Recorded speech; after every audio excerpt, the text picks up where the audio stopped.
word Luciferian is confused, complicated, not very clear, is it? There's a good reason for that. We have to trace back into occult history. Millions and millions of years ago, tens of millions. This is what the Theosophists and Alice Bailey books say. Here on the earth were just some pre-human apes. Monkey, I guess it was apes. And then advanced souls, highly developed souls from from Venus. They come here to the earth to help us evolve. They didn't come here on UFOs. No. They incarnated. So their soul from Venus incarnated into the bodies of these apes on Earth. And the combination is called a human being. So in occultism, a human being has an animal body from Earth and an alien soul from Venus. That's what they believe. Well, those souls from Venus, that's what we mean by the word Lucifer.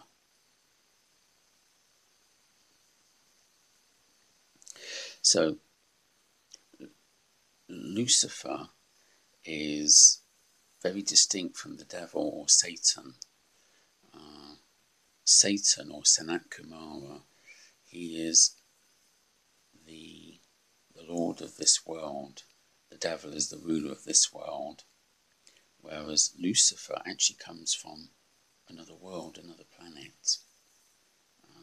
And he's the invading alien, but come here to help the primitive apes evolve. Well, originally and for a long time, the Luciferian souls, they were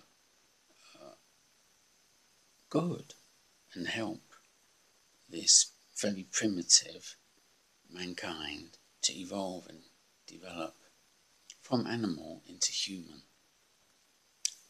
You can call that an initiation if you want to. Now, when they incarnated, they didn't just randomly incarnate into any ape. Instead, special apes were selected. I don't know how, but they had their way to choose them. And then they were separated from the general group of apes. So they became an elite families who lived apart from the masses. So from the beginning you had this division between the 99% and the 1%, and the 1% really were different, special, because the Venusian aliens would only incarnate into them because the 1% of apes, they were trained and prepared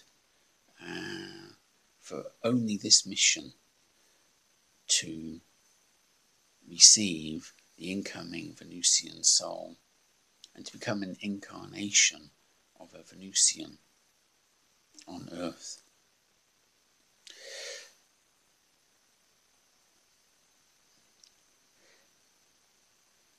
And those apes, being the 1%, the elite 1%, their function in that society, there were only two jobs. One job was political leader, king, emperor, dictator, and the other job was priest or religious leader. So the two seats of power really, political leader or religious leader, or even combined together in which we can even see today, still reflected in people like the Dalai Lama, who's both the political ruler and the religious god in Tibetan culture, or recently in Japan, where the emperor was also the son of heaven, so he was divine. So they had these two special roles in the society then, and that's why even now, today, the 99%, the masses, they still have this kind of sick habit, but they have this habit for hero worship. And if only we can find the right leader, he can save us. You know, religious leader, political leader, celebrity, you know, really this is a throwback, a retarded attitude, but it comes from millions of years of this social structure. So these families, these special families, into which the super souls from Venus would incarnate, gave rise to what today we call bloodlines. Well, that was the origin. And maybe today the bloodlines are so diluted and watered down that they almost don't exist now. But then it was very distinct, and the small group of 1% who ruled the society then, they were not allowed to intermarry. They had to remain almost an incestuous group, so that actually the Venusian souls would then reincarnate as their own descendants in the bloodlines.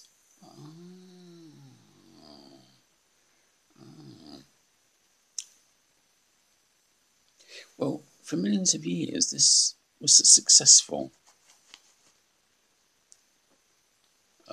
strategy. However, finally we got to a later civilization, which popular name is Atlantis. The real name isn't important.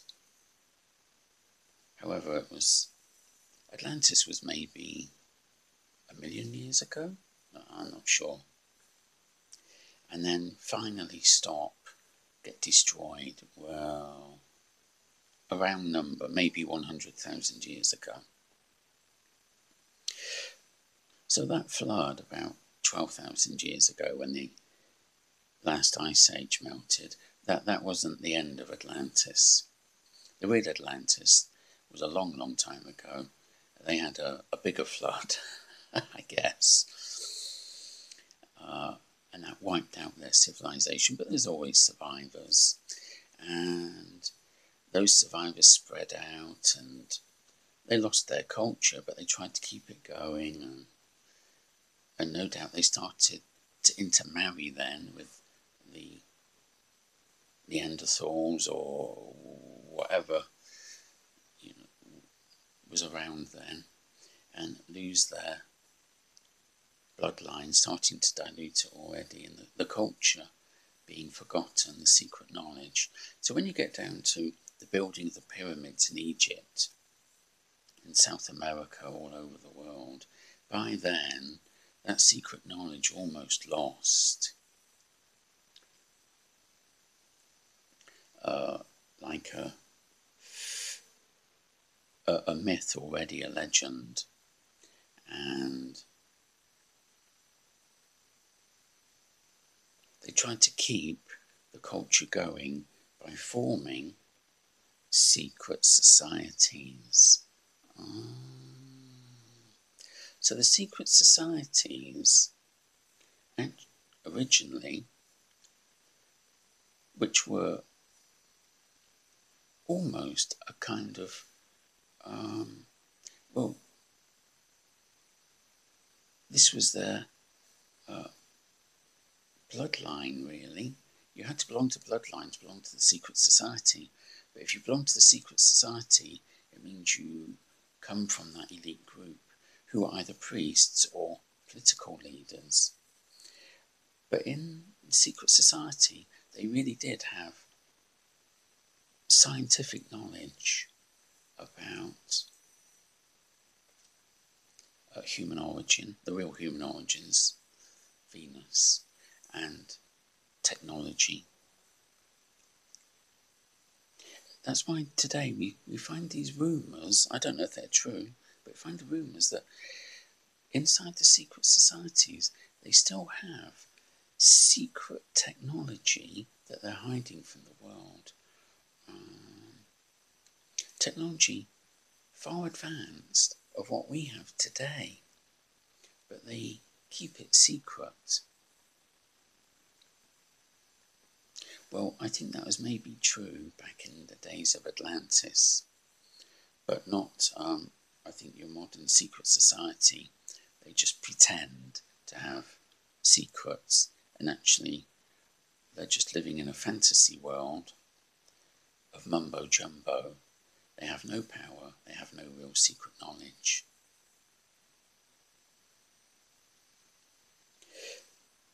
It's a kind of narcissistic self-worship.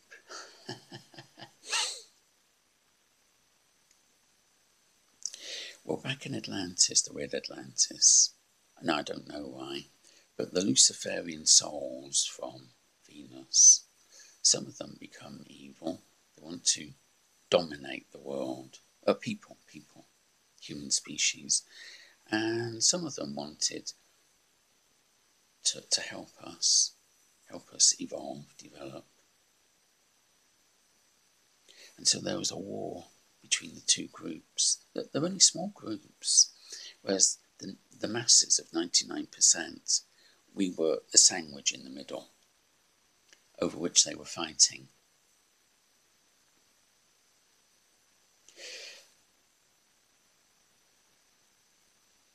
And that's why you can see even today, it's a confused situation about the word Lucifer.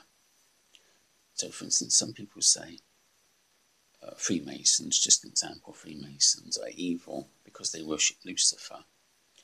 Whereas in Freemasonry, many of them think Lucifer is actually good, the enlightener, the bringer of the fire of mind, knowledge, and he's actually helping us, people, the 99%, the indigenous descendants of the apes. So, if you take, for instance, the French Revolution, which was instigated by the Freemasons, some people see in that evil and some people see good. Now, how can we really know? Well, if you think the French Revolution was all about a secret evil plan to start a new world order of demonic dictatorship of the world, then you'd be right. Luciferians are evil and they're running Freemasonry. However, if you think the French Revolution was all about the liberation of the masses out of economic slavery into a world of democracy, then for you, Luciferians are good and Freemasonry is good. The reason why it's not clear is because actually even in Freemasonry today you have both kinds of Luciferians. You've got the good ones who want to help liberate the masses, greater freedom, break their shackles. And it's not just economic shackles, there's the education, cultural values, freeing the mind as well, moral repression, religious ideology. And then you have the other kind of Luciferians. They really just plot for political power, Bohemian Grove, CFR, all those dictatorial, psychopathic, power-mad individuals who want to enslave mankind, and they want a new world order, which is actually the old world order. They want a new world order where they are the dictators and the masses are just slaves. And so you find all these secret societies today, they've got the good guys and the bad guys mixed in. We seem to hear more about the bad guys, things like Bilderberg, but I'm sure Bilderberg isn't only the demonic dictator, psychopathic types. There's actually some enlightened, forward-thinking, well-intentioned leaders who also go there. So the war in Atlantis is unfinished business. The spiritual warfare that started then has been continuing. It doesn't end. It's an ongoing battle. And that's why we can see so much chaos, confusion and craziness in world events and just the daily news.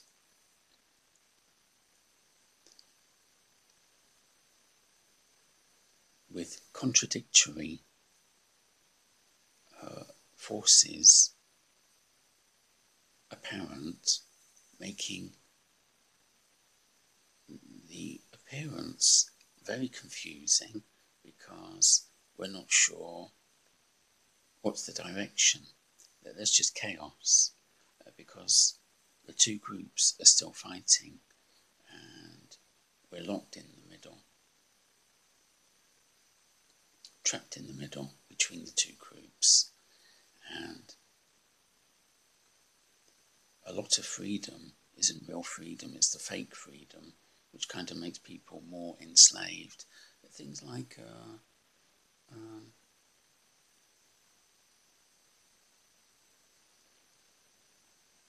individual freedom to follow your dream, which sounds very good, doesn't it? But actually the person then just makes themselves a slave to the senses, entertainment, fun. So by actually giving people more freedom, they then enslave themselves.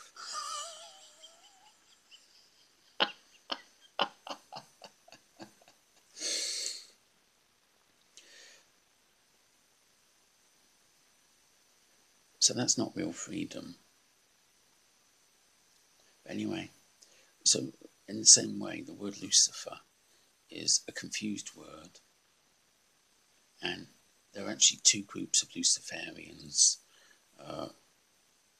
the evil super souls from Venus and the good super souls from Venus.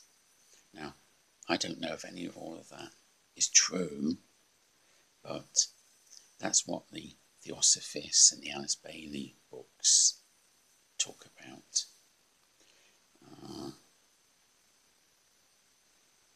And